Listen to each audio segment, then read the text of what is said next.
Hello everyone, welcome back to another episode of our Tales from Tech Support. In today's episode, terrible ideas require even more terrible solutions. Different agent, same answer. Adventures in the void of no product owners. $200 rat catchers. Before we get started, make sure to subscribe so you will never miss a video. So let's get started. Terrible ideas require even more terrible solutions. Many moons ago in the mid-part of the 2000s, I, fresh out of high school, ended up with a team of intelligent misfits, all without any formal IT training either, in an IT department of a large retail store in the Deep South. The slightly crooked CEO was not tech-savvy, so his ideas, and what was actually feasible with technology and actual reality, often had quite a gap between the two. As the IT department, it was our job to best match up the fevered dreams of a madman with a realistic best effort. A few previous gems from this man were to just download everything on the internet and having us create a mailing/advertising campaign that bordered on being pure spam. All this paled in comparison when he wanted to build a huge e-store. He had 30K physical items in store and access to another 20K for dropship. He didn't want to put forth the money for a legit operation to obtain pictures and write actual product descriptions. His idea was basically just steal from others.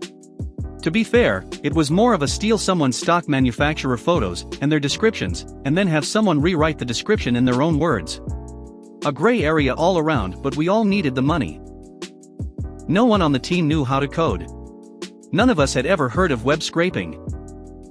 Collectively, we were at a loss on how this task could be accomplished. Luckily, one of our more Adderall-laden individuals had an idea. After a quick brainstorming session, a plan was hatched. It was a sinful brute force abomination of a tech solution. If the universe is indeed a hologram, I fear we may have to answer for this sin after we die.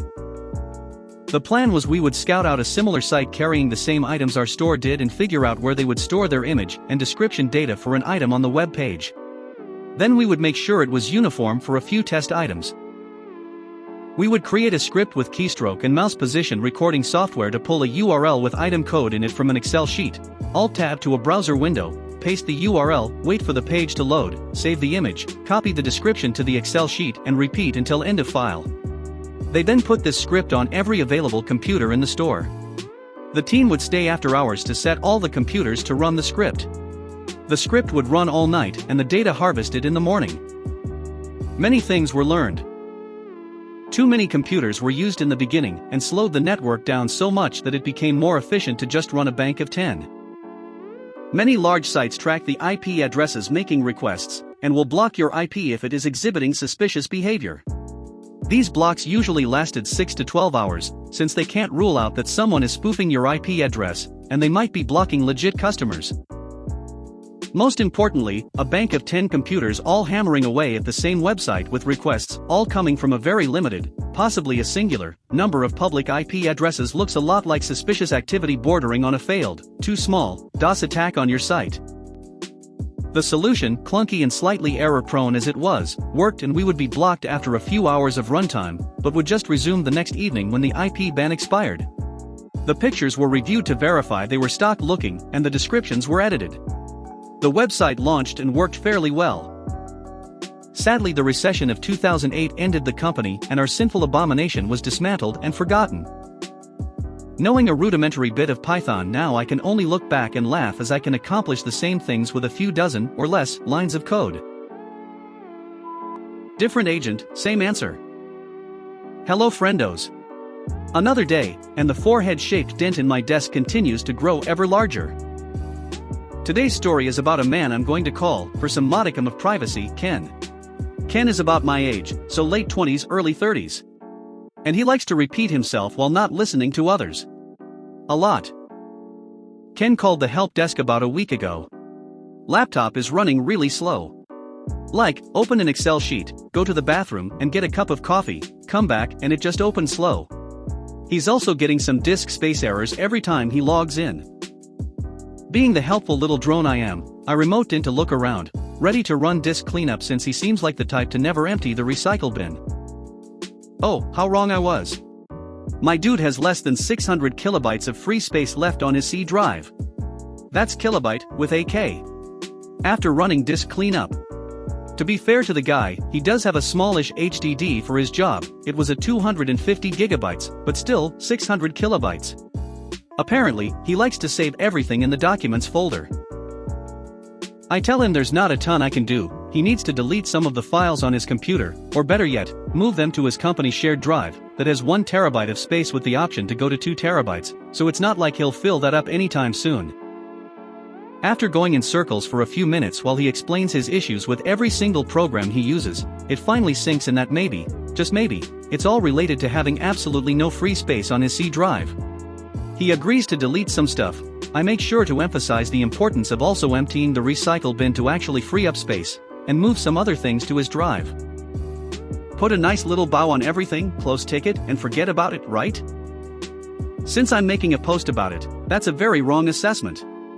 As of a couple hours ago, this guy has literally called in 14 times so far for the same exact issue.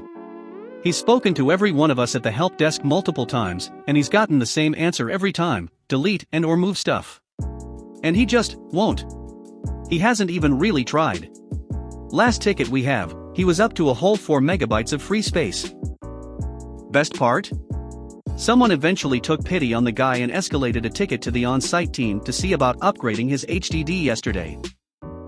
And they said no, because he just got his computer a few months ago, and his job role does not necessitate anything larger. Guess I'll just have to wait for Ken's next call. Maybe I can get him up to 5 megabytes of free space. Or, keep trying to reason with him until the heat death of the universe. Whichever comes first.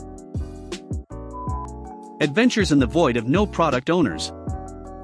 As some of you may know at this point, I'm working with systems that are incredibly old and unsupported in our company. Systems that have been replaced at least twice each, yet somehow still remain in use. My project is working to finally, once and for all, replace them and this time actually shut the old ones down. One of the systems I'm responsible for has a form in it that allows users to order access to another system. Let's call it Resource Booking System, or RBS for short. This system is old. Older than my system. So old that it predates most of my coworkers. As part of my job to move these forms to our new system, I have to figure out who owns these forms. Of course, our system is stupid, so it has no information about this. Instead, I rely on looking at other systems, like our support system, when possible. For the RBS system, I find nothing. No product owner, anywhere. Even in the systems where they go on and on about data integrity, and how nothing is without an owner. No one owns it. So starts the email chain. Person A suggests I talk to person B, who suggests person C, who suggests person D, who suggests person A. Every person along the way claimed that the system is no longer in use, and we just use Outlook to book resources.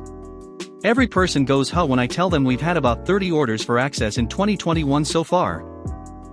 Eventually, we give up. No one claims the system, so no one gets to say if it works as intended. We'll move it as is. I do suggest to my boss that the best route to go is to decommission it, but that's a bit outside the scope of our project. He does ask me to find him some data to support the fact that it's actually being used, since no one in the IT leadership believes us.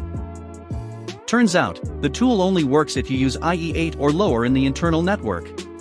Using Citrix or a VPN does not work. I had to RDP to an internal server and use its IE8 to log in, so that the JavaScript didn't explode. Once in, I find that using the general statistics feature doesn't work, because the request times out no matter what selections I make. 1 hour of statistics for one room in one building? Request timeout.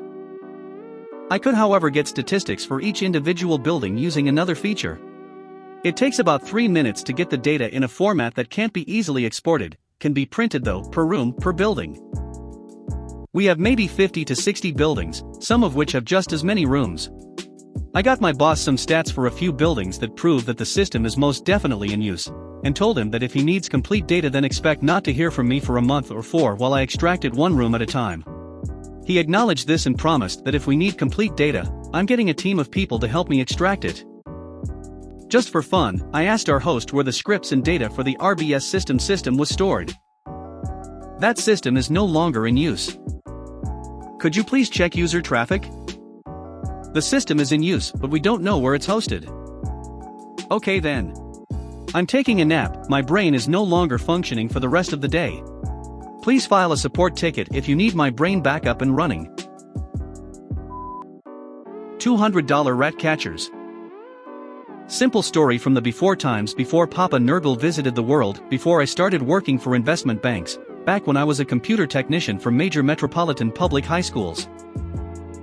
The school I was assigned to had its fair share of problems built in the 60s by a forward-thinking planner that realized schools might need newfangled things like computer labs, but wasn't progressive enough to realize every classroom would soon be a computer lab in its own right, leading to daily brownouts and blown fuses, entire floors brought down thanks to a teacher making a loopback on a dumb switch because it looked untidy, and the ubiquitous this server cabinet was bricked into the wall during a renovation, but the servers are still active on the network. Insanity, but this particular story is a little more fundamental than that.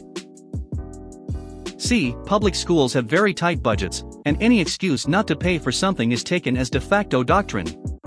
This was a great learning experience for me in that I had to maintain everything that plugged into the wall on a parts budget of $0, which meant Frankensteining a lot of devices to keep things running long enough for an injection of city and state money that only seemed to come during election years, but it also created unique problems. Things like heat and air conditioning weren't bothered with when school wasn't in session, and I live in a place that experiences seasons with a capital S.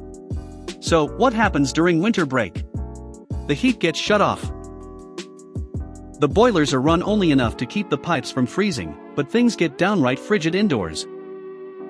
Thing is, power doesn't get turned off, which means most of the workstations are still humming along waiting for the new semester, which makes them little pockets of warmth in a building under deep freeze.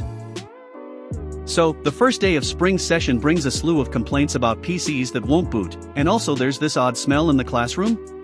Lo and behold, on something like 5 PCs on one floor, the fan casing was chewed through and the box was used as a nest, and in 3 of those, for the teacher had fled the room by this time found the rat in question, as it had fused with the motherboard when it's shorted the circuit.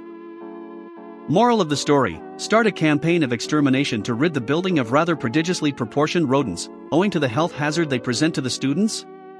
NaH, this is a public school. Memorandum, please turn off all workstations prior to any extended break, please and thank you. If you made it to the end of the video, thanks for watching. Don't forget to like, subscribe and share, and we will see you in the next video.